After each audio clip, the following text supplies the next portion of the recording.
Well, good evening, everyone. So thankful that you guys were able to be here tonight with us for our Connect groups. On Sunday mornings, we like to say this: Sunday mornings are great, but real life happens to us throughout the week. So it's so key that we get together on these Mondays, Wednesdays, Thursdays, and even outside of this time and connect with each other, help each other go through this life together, because none of us know what we're doing. We're all trying to figure it out one day at a time. And the best way we can do that is by being there for each other while we grow in our relationship with God. If it's your first time here at Group, the way that we do things is we discuss what we learned on Sunday morning at church. We have our message on Sunday mornings, and then these groups are questions directly related to the concepts and the things that we learned on Sunday. So we're going to have a few questions that pertain to Sunday morning. And even if you haven't heard the message yet, you haven't had a chance to listen to the podcast, you can still learn from these things today. You can still answer these questions. They're really open-ended for anyone. And really, when you're bold enough and brave enough to answer these questions, you really help the entire conversation work, because we all learn from each other and we all realize that we're not alone, that we're doing this together, and that we're figuring life out together. So let's go ahead and jump right into what we're going to be talking about tonight. If you weren't there Sunday, or just as a reminder, we went and talked about God's grace. And we finished up our message series called Enough. And this week we said God's grace is enough. And this was a tough one, because we look at situations in our life and we say, well, we need healing, or we need rescuing from this. And what we learn from 2 Corinthians, what we see the Apostle Paul talking with God about, is God says, no, you don't need any of that, because my grace is enough. And we kind of broke that down a little bit, and we said that grace is this unmerited favor that we receive from God. It's our life being a mess, and because of what Jesus has done, that is God's grace that makes us in right standing with God. So because of God's grace, what that grace is wherever we are, whatever we've done, whatever we said, God makes us right standing with Him. So we are seen by God as holy. We are seen by God as equal to His Son Jesus because of His grace. So God says that grace, the grace I have given you, the grace I have offered to you, that is enough for anything you will ever need in life. We need nothing else beyond God's grace. And it was tough. It was some tough things to look at. So there's actually a scripture I want to read you. It's in 2 Corinthians chapter 12, verse 9. I'm going to read from the Mirror Bible translation, and I'll have a link to it. And you can read it in any translation you want, but I wanted to read this to you. It's what we went over on Sunday. So I'm going to read this to you real quick. Okay, check this out. Finally, it dawned on me that grace is God's language. He doesn't speak thorn language.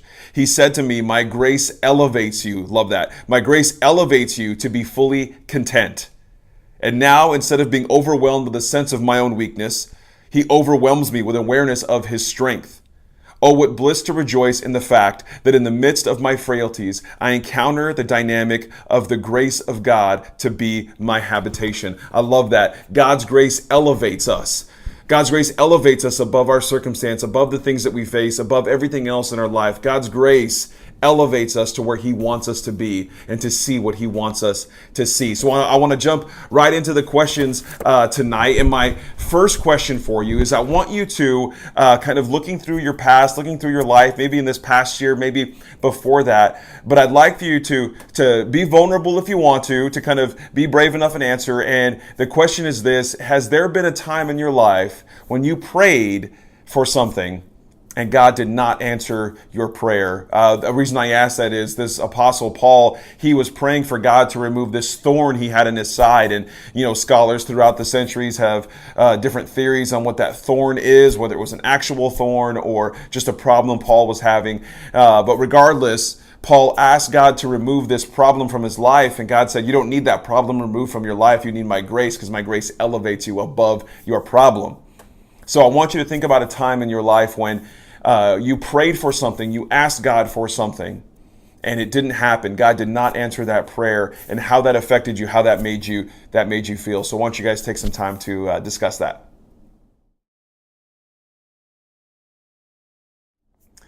All right. Thank you so much for taking the time to share. It means so much when you do it. It really helps us all grow as a community and as individuals when you share your thoughts on these questions. I want to jump right into the next question. It deals with our weaknesses. Paul says that it's in his weaknesses that God can be made strong, right? There is power in weakness. And it doesn't make any sense to us, but it doesn't need to because it makes sense supernaturally in God's kingdom. So what I want to know is from you, what are your weaknesses? What is a weakness that you have in your life that you would love to see God work through? Because it's in our weaknesses, when we realize our weakness and admit our weakness, that is when God can show his power through us and in us. So let's take some time and discuss, if you're brave enough, what is a weakness that you have in your life that you want to see God work through? I want you guys to take some time to discuss.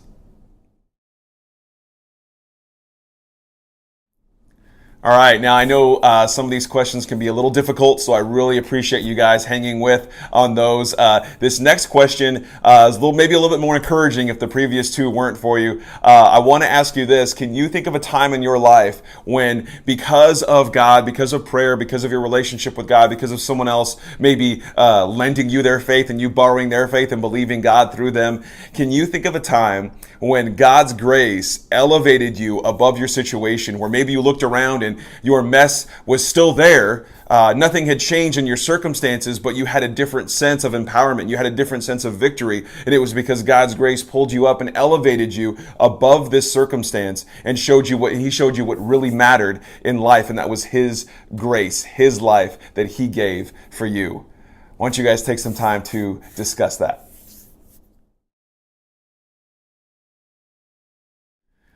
All right, now this last question, it's always a challenge, right? We want to challenge you throughout the week. If we're not taking what we're learning here and putting it into our life throughout the week, then what does it all really mean? Are we even doing anything? So the challenge for you is what are you going to do this week? Okay, between now and the end of this week, whenever you're watching this video, what are you going to do between now and the end of this week to remind yourself that God's grace is enough for you? Because you're going to come up against challenges. You're going to come up against persecution. There might be illness. I don't know what you're facing in your life. You're failing out of school. There's trouble in your marriage, trouble in your relationships. I don't know what you're facing, but I do know that no matter what it is, God's grace is enough for you. So other than me saying it, how are you going to take this into your life? How are you going to remember for yourself that God's grace is enough for you this week? I want you guys to take some time to talk through that.